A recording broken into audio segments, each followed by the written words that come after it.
지난 주 중에 코로나 했던 우리 김경태 집사님 홀쭉해져 온 것 같아요. 보니까. 많이 아팠는데 잘 견디고 승리했습니다.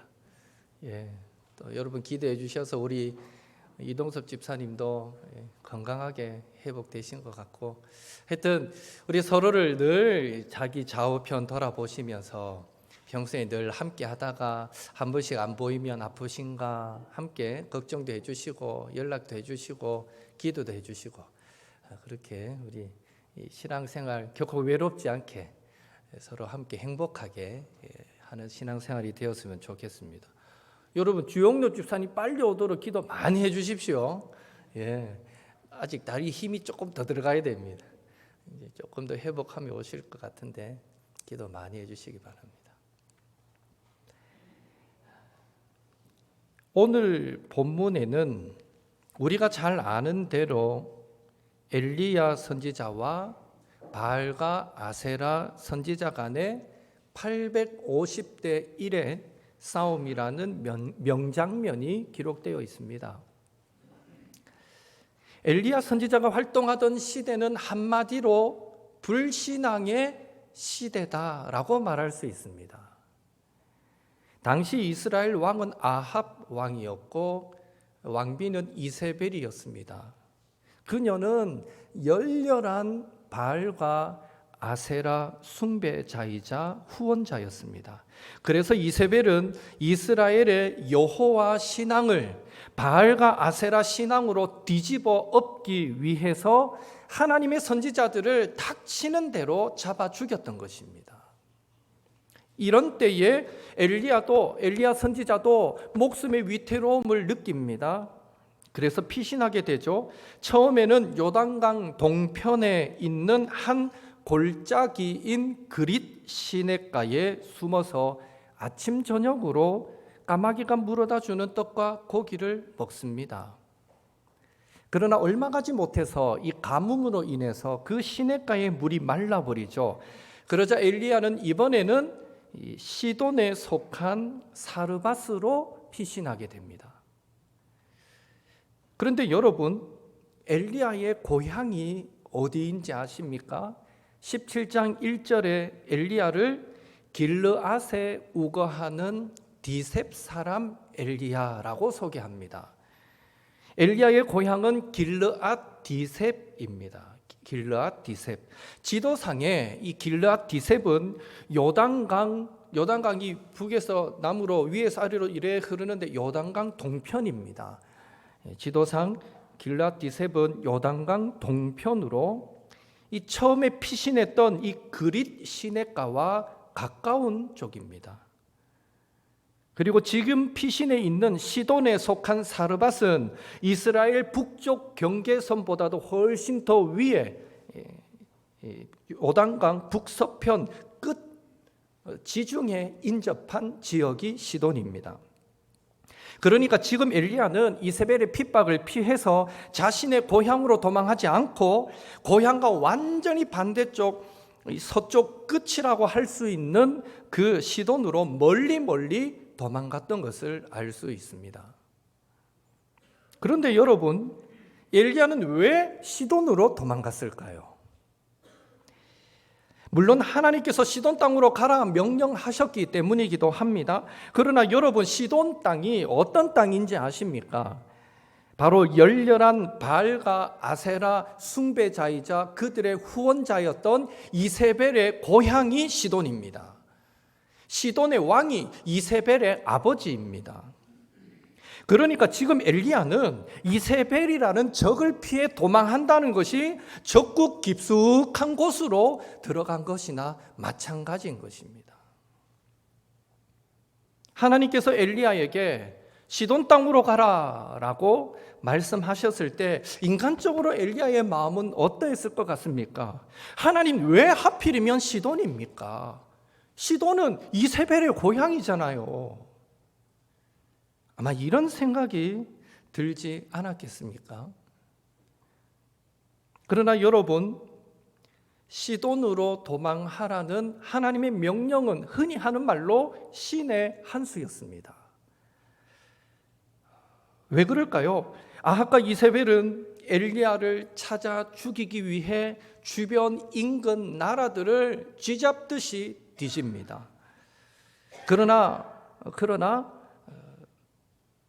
엘리야를 찾지 못하죠. 그들은 주변 나라들을 뒤지면서 이렇게 생각했을 것입니다. 설마 엘리야가 이세벨의 고향인 시돈 땅으로 도망갔겠어? 설마 거기까지 가지는 않았겠지? 그래서 적어도 시돈 땅에 대한 수색은 없었거나 소홀히 했을 확률이 큽니다. 결과적으로 아합과 이세벨은 엘리야를 찾지 못했고요. 3년이나 쫓아다녀도 찾지 못했습니다. 엘리야는 시돈 땅 사르밧 가부 집에서 3년 동안 안전하게 거할 수 있었습니다. 하나님께서 아합과 이세벨의 허를 찌른 것입니다. 하나님의 행하심이 참으로 놀랍다라고 말할 수 있는 것이죠. 이럴 때 우리는 바울처럼 이런 고백을 할 수 있습니다. 로마서 11장 33절 같이 읽습니다. 깊도다 하나님의 지혜와 지식의 풍성함이요 그의 판단은 헤아리지 못할 것이며 그의 길은 찾지 못할 것이로다. 아멘. 우리도 죄악과 불의와 거짓의 유혹이 가득하여서 우리의 영혼과 육체의 위태로움을 느낄 수밖에 없는 이 땅을 살아갈 때에 매사에 크신 하나님, 실수가 없으신 그 하나님의 깊은 지혜와 부요한 지식과 놀라운 행하심을 늘 기대하고 의지하며 살아갈 수 있기를 예수님의 이름으로 축원합니다. 적어도 내 생각, 내 지혜보다는 하나님의 지혜, 하나님의 지식이 훨씬 더 깊고 훨씬 더 부요하다는 것을 믿으시기 바랍니다. 여러분, 비록 이스라엘이 솔로몬 이후에 남유다와 북이스라엘로 나눠지기는 했지만 그래도 아합이 왕으로 있던 북이스라엘은 애초에 원래 하나님을 섬기던 나라 아니었습니까?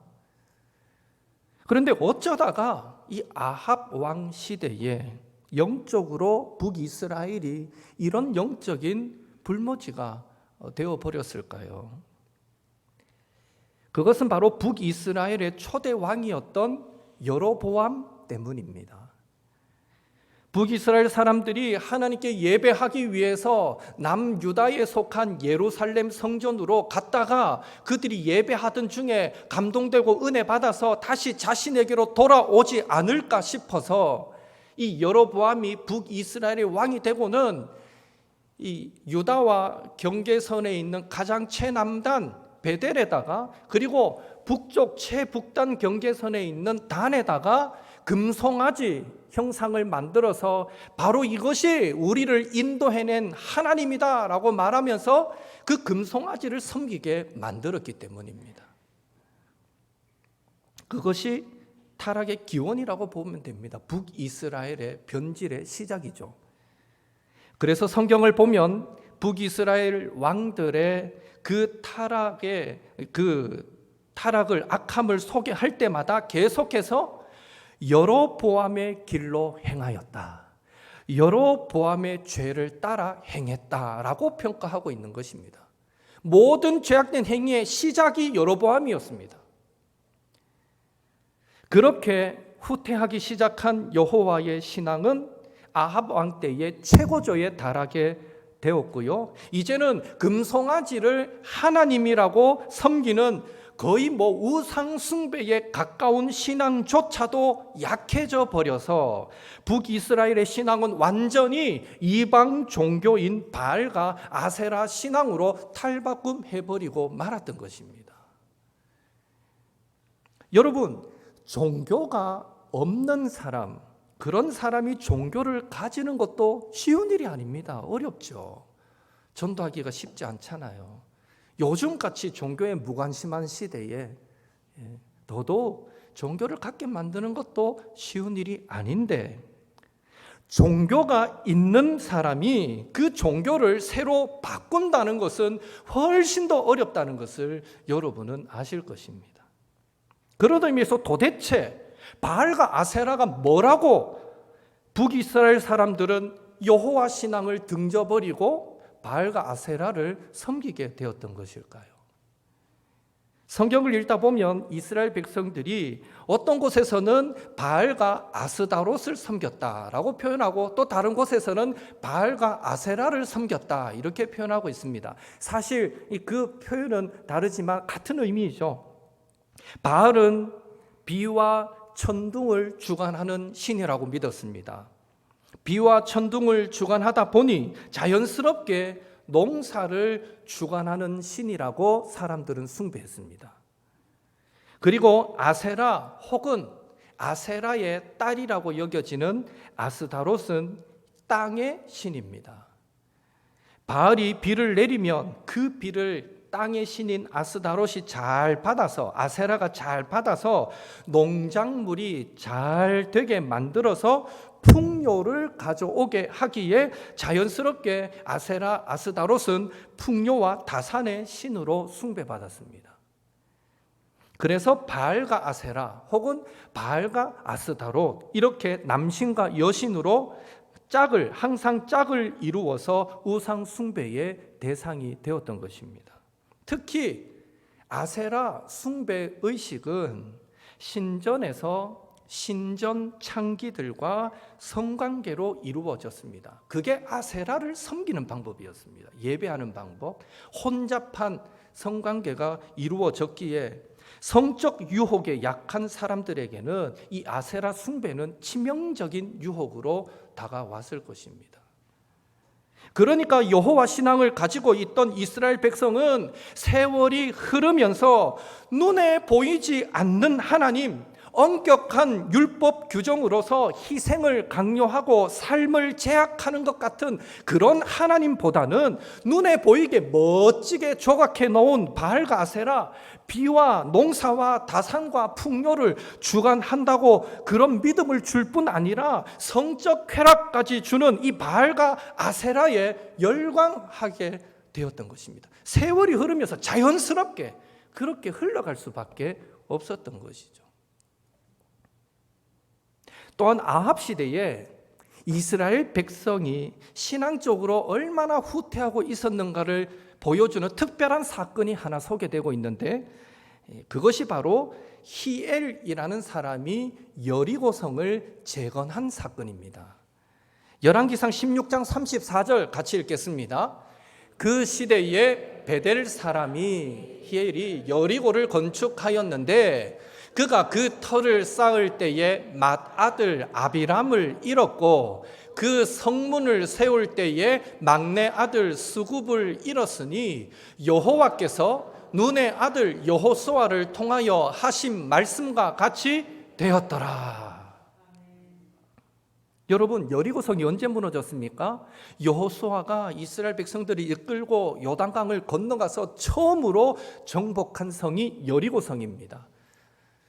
하루 한 바퀴씩 여리고성을 돌다가 마지막 7일째 7바퀴를 돈 이후에 여호수아의 신호에 맞춰서 이스라엘 백성들이 일제히 와 하고 소리를 지를 때에 하나님께서 역사하셔서 그 여리고성이 무너지게 만드셨습니다. 그리고 그 전쟁에 승리한 여호수아는 하나님의 영에 감동되어서 누구라도 이 성의 기초를 쌓는 자는 그 마지가 죽을 것이고 이 성의 성문을 세우는 자는 그 막내가 죽을 것이다 라고 이미 오래전에 예언되어 있었습니다. 일종의 저주가 걸려 있는 것이죠.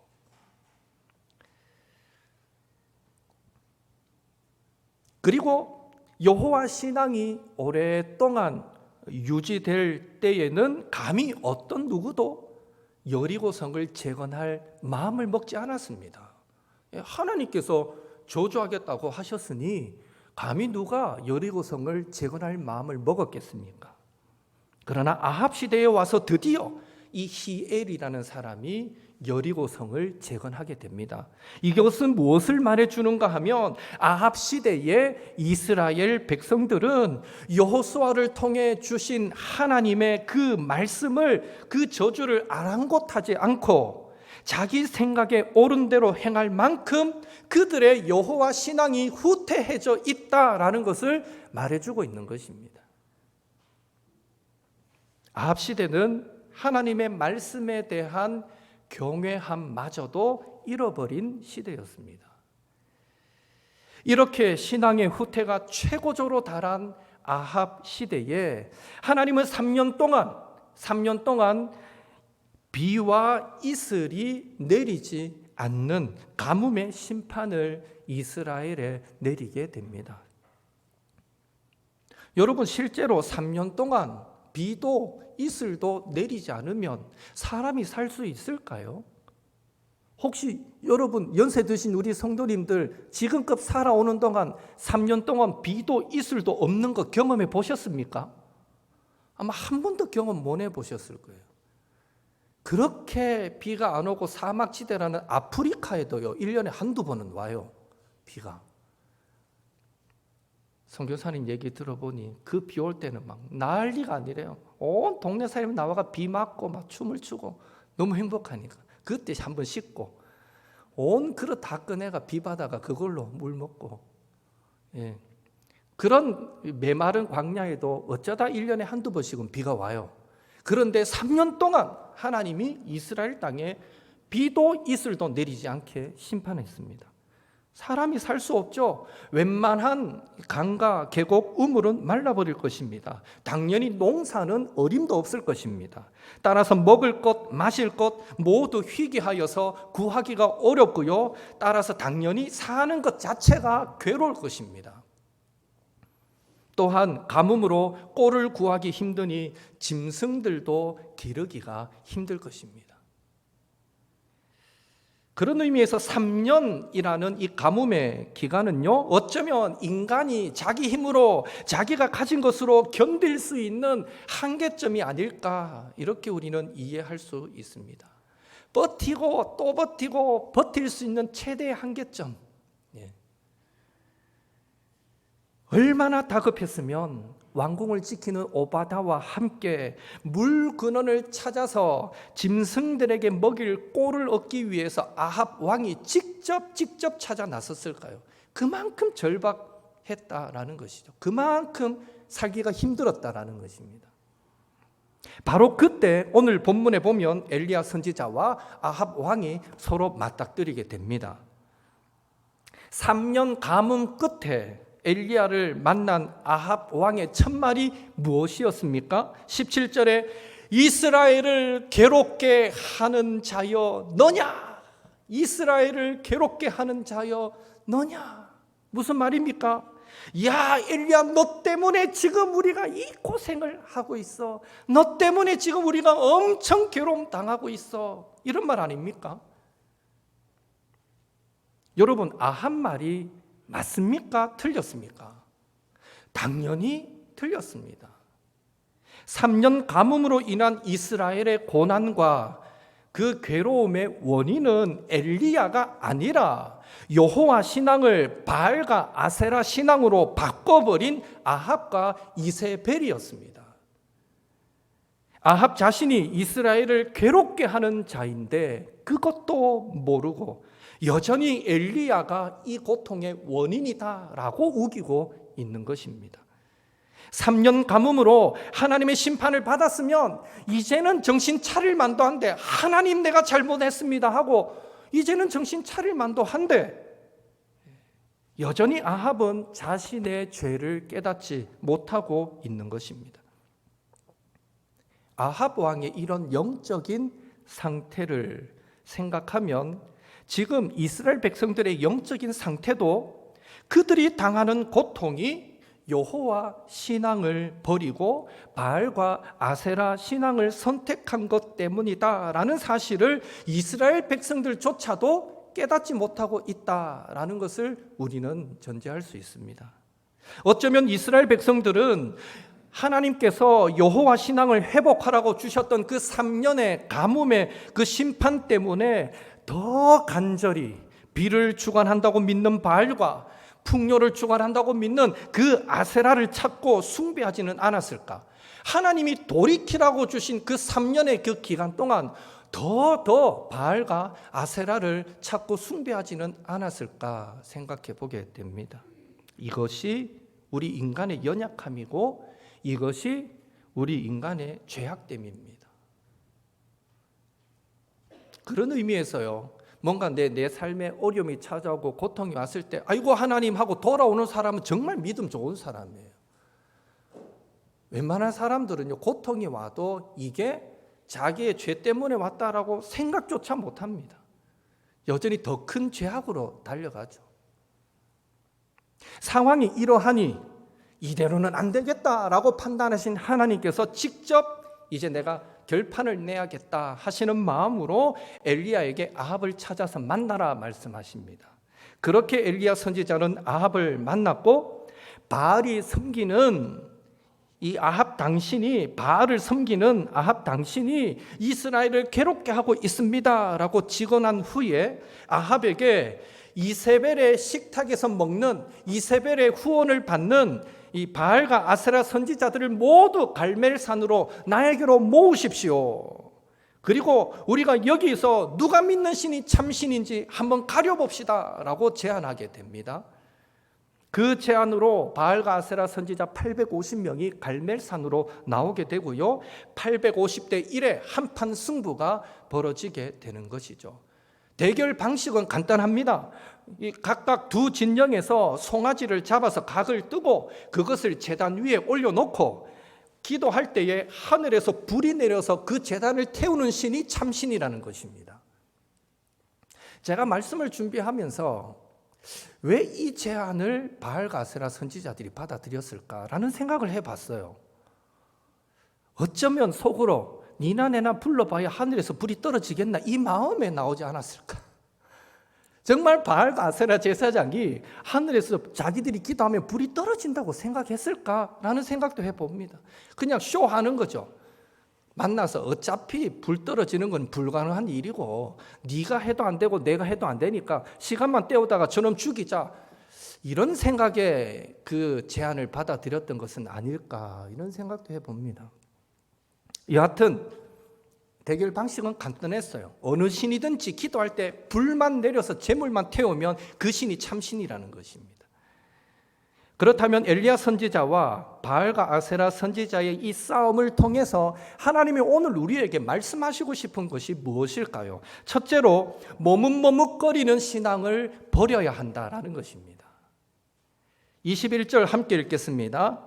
엘리야가 모든 백성에게 가까이 나아가 이르되 너희가 어느 때까지 둘 사이에서 머뭇머뭇하려느냐?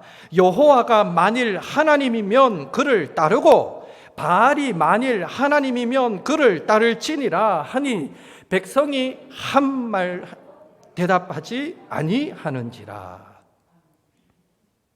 엘리야 선지자가 볼 때 이스라엘 백성들은 하나님과 바알 사이를 왔다 갔다 하는 그런 신앙을 가지고 있었던 것입니다. 다시 말해, 때로는 하나님 섬기다가 때로는 바알 섬기다가 때로는 하나님께 한 발 걸쳤다가 때로는 세상에 한 발 걸쳤다가 또 신앙으로 살다가 불신앙으로 살다가 믿음 따로 생활 따로, 이런 머뭇머뭇거리는 신앙의 모습이 이스라엘 백성들의 모습이었다는 거죠. 엘리야는 지금 그런 머뭇거리는 신앙을 버려야 한다라고 이스라엘 백성들에게 권면하고 있습니다. 오늘날 많은 성도들이 만약 머뭇거리는 신앙을 갖게 된다면 그 이유는 무엇일까요? 역시나 가장 큰 이유는 눈에 보이지 않는 하나님보다 눈에 보이는 세상과 물질의 힘이 더 커 보이기 때문일 것입니다.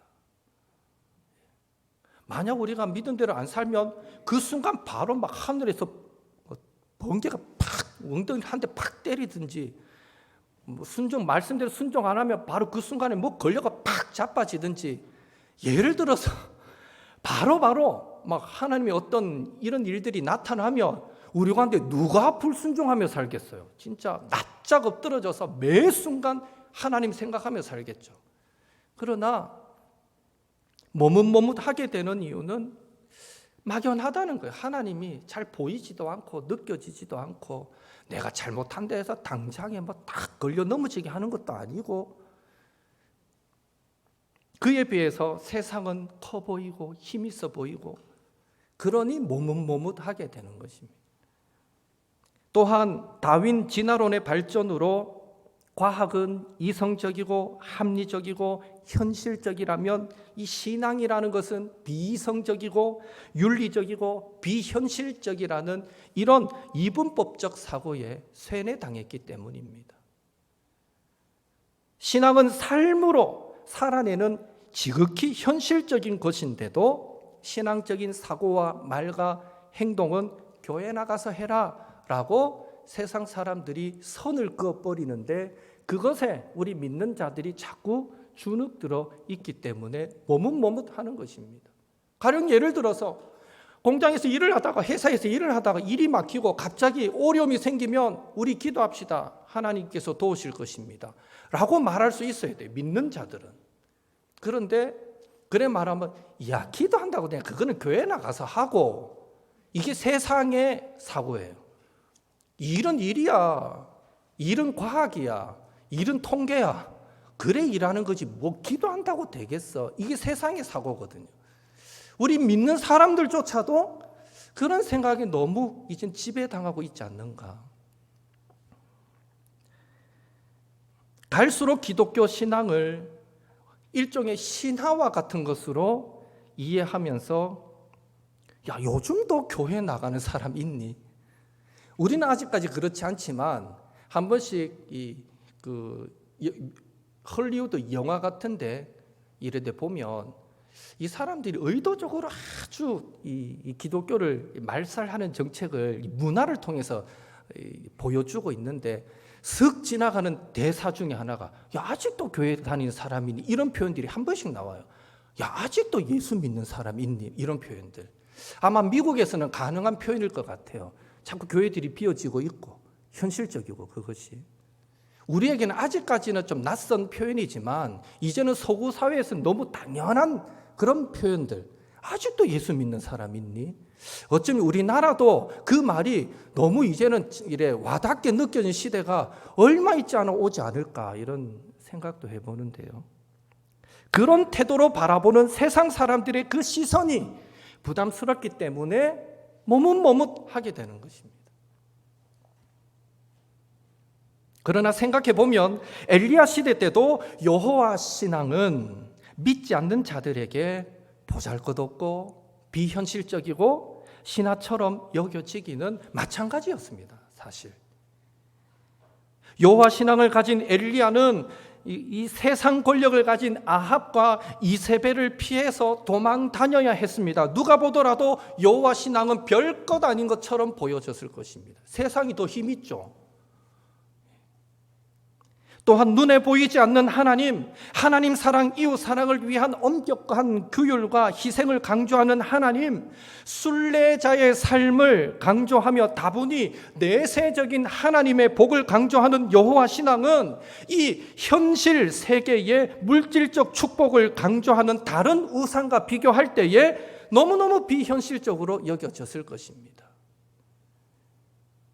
그러나 중요한 사실은 그런 상황에서도 믿고 순종하는 자들에게는 하나님의 은혜와 능력이 풍성하게 경험된 줄로 믿습니다.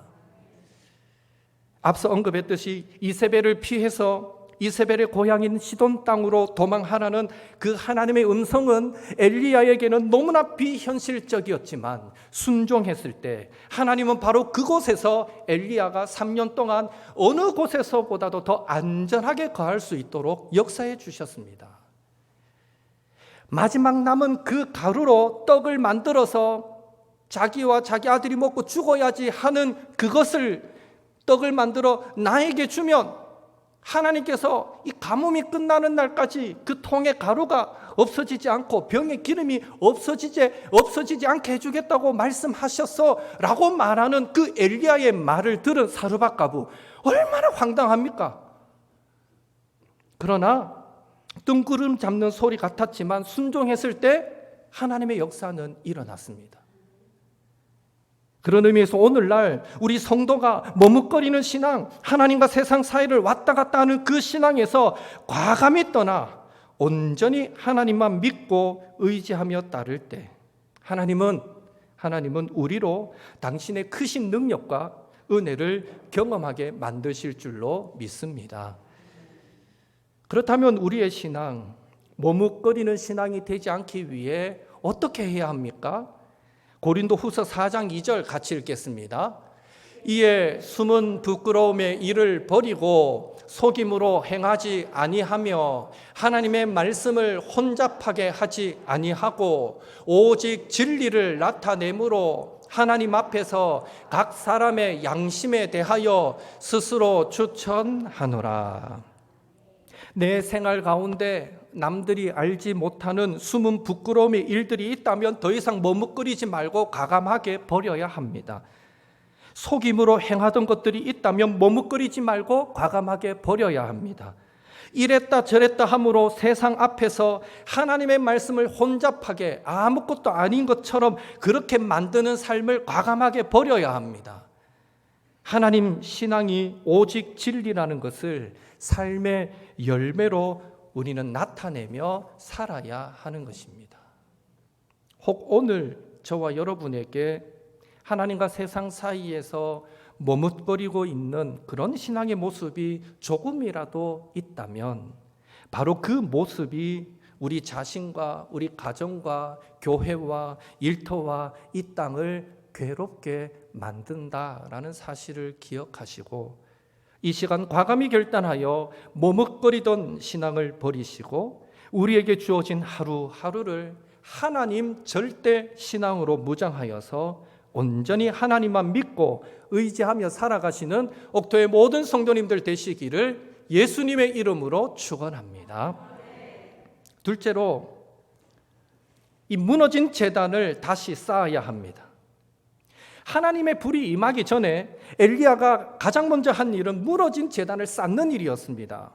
그 여호와의 제단이 언제부터 그렇게 무너진 채 방치되었는지는 알 수 없지만 엘리야는 갈멜산에서 이스라엘의 12지파를 상징하는 12돌을 치하여 그 무너진 제단을 쌓았습니다.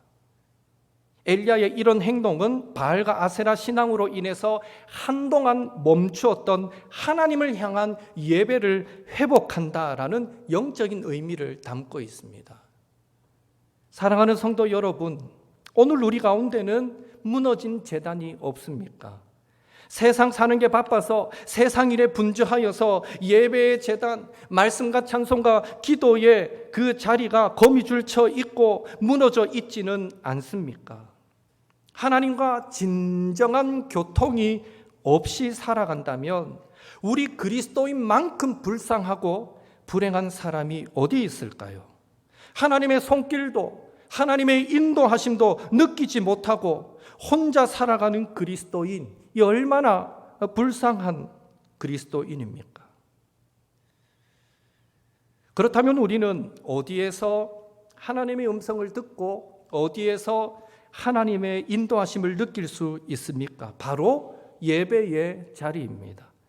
찬송하고 말씀 듣고 기도하는 그 자리를 통해서 우리는 하나님을 만나고 하나님의 은혜를 경험하게 됩니다.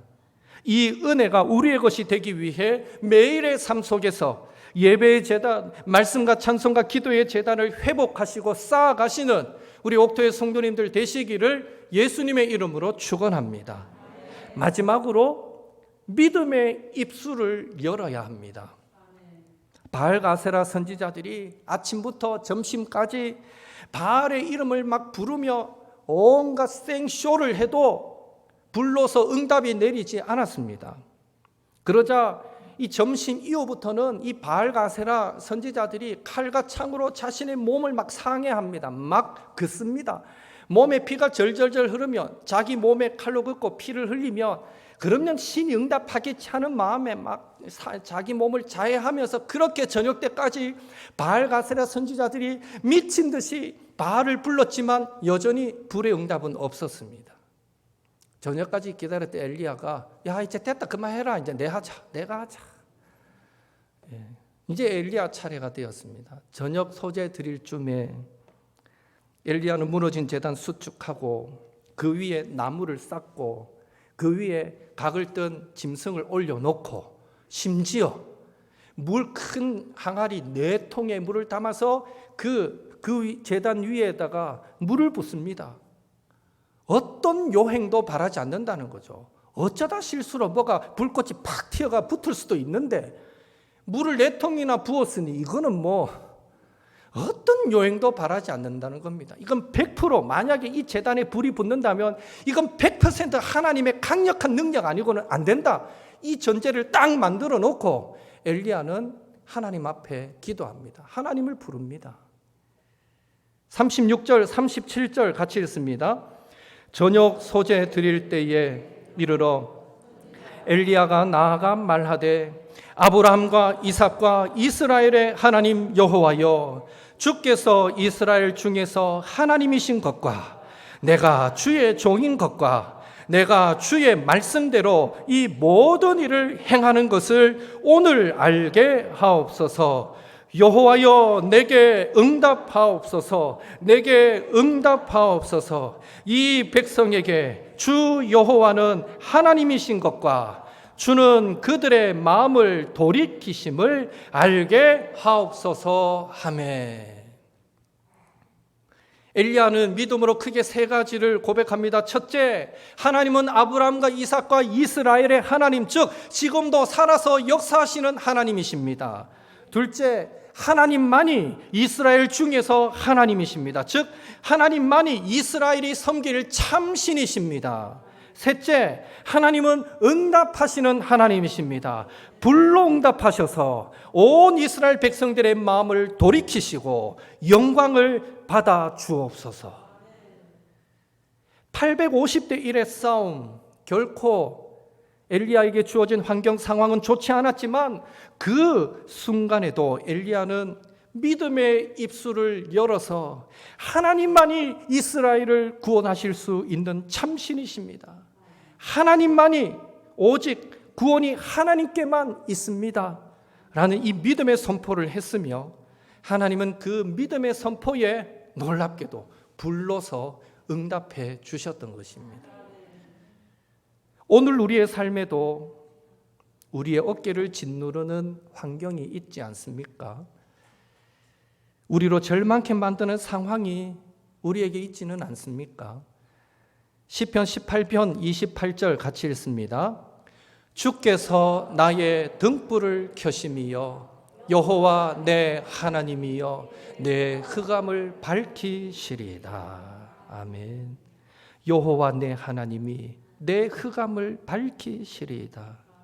혹 우리에게 우리의 상황이 죽겠다, 망했다, 안 된다, 끝났다, 이런 말이 나올 수밖에 없다라고 하더라도 바로 지금 등불을 켜셔서 우리 흑암을 밝히실 분이 하나님밖에 없다라는 것 기억하시고, 엘리야처럼 우리의 입술을 열어서 하나님이 나의 구원이십니다, 하나님이 나와 함께 하십니다, 하나님이 나를 반드시 도와주실 것을 믿습니다, 이런 믿음의 확신 있는 고백을 함으로 불로서 능력으로서 응답하시는, 부흥케 하시고 새롭게 하시는 하나님을 경험하며 살아가시는 저와 여러분이 될 수 있기를 예수님의 이름으로 축원합니다. 기도하겠습니다. 우리 함께 나눈 말씀 붙잡고 기도합시다. 죄와 불의, 거짓의 유혹이 가득한 이 땅을 살아갈 때에 매사에 하나님의 깊은 지혜와 부요한 지식과 놀라운 행하심을 기대하고 의지하며 살게 하소서. 머뭇거리는 신앙을 버리고 하나님 절대 신앙으로 살게 하소서. 예배의 자리, 찬송과 기도와 말씀의 자리를 회복하고 쌓아가게 하소서. 모든 순간에 내 흑암을 밝히시는 하나님께 믿음의 입술을 열어서 불러서 응답하시고 부흥케 하시는 그 하나님을 경험하며 살게 하옵소서. 하나님, 나도 이런 믿음의 사람 되게 하옵소서. 우리 나눈 말씀 기억하면서 함께 은혜 구하며 기도한 시간을 갖겠습니다. 사랑의 하나님, 주님 은혜 감사드립니다. 오늘 엘리야와 바알과 아세라 선지자 간의 그 영적 전투를 보면서 하나님, 오늘 우리가 어떤 삶을 살아가야 할 것인가 하나님의 음성을 듣게 하시니 감사드립니다. 주여, 이 땅 죄악과 불의와 거짓이 가득한 이 땅을 살아가게 될 때에 하나님, 내 생각, 내 지혜, 내 경험 의지하지 않게 도와주시고 하나님의 그 깊은 지혜와 하나님의 부요한 지식과 하나님의 그 놀라운 행하심을 우리가 날마다 기대하고 날마다 의지하며 살아갈 수 있는 우리 옥토의 모든 성도들이 될 수 있도록 주여 도와주시옵소서. 하나님은 오늘 우리에게 머뭇거리는 그 신앙을 버리고 하나님 한 분만을 절대적으로 붙잡고 의지하는 신앙을 가지라고 우리에게 말씀하고 계십니다.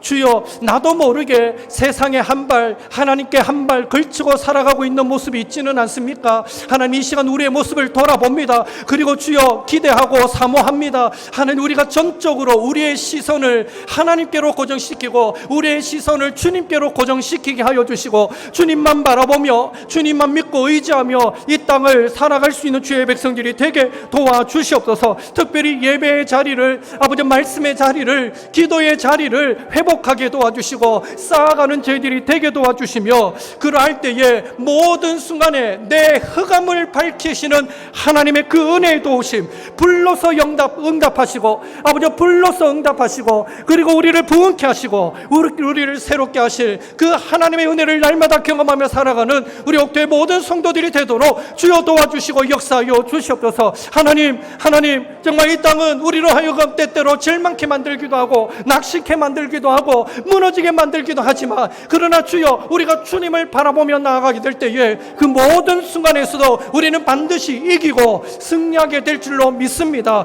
그렇게 우리를 이끌기를 원하시는 하나님을 온전히 신뢰하게 도와주시고 온전히 붙들며 살아갈 수 있는 저희들 모두가 될 수 있도록 아버지여 도우시고 역사하여 주시옵소서. 주님 도와주시옵소서.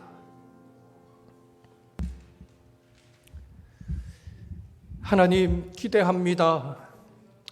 주님을 구하고 찾는 자리마다 불러서 역사하여 주옵소서.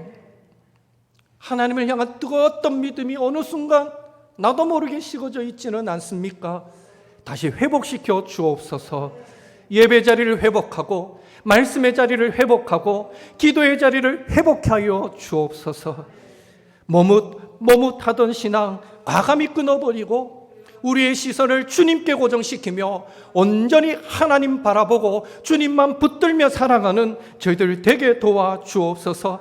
절대적으로 주님을 신뢰할 때에 주여 찾아오셔서 하나님의 그 깊은 지혜와 부유한 지식과 크신 능력으로 역사하심으로 우리의 삶의 인생에 얽혀있는 문제들 주님께서 해결하여 주시고 주께서 이끌어 주심에 우리는 늘 감사하고 찬송하면서 승리하며 살아가는 옥토의 모든 성도들이 되도록 주여 도우시고 역사하여 주시옵소서.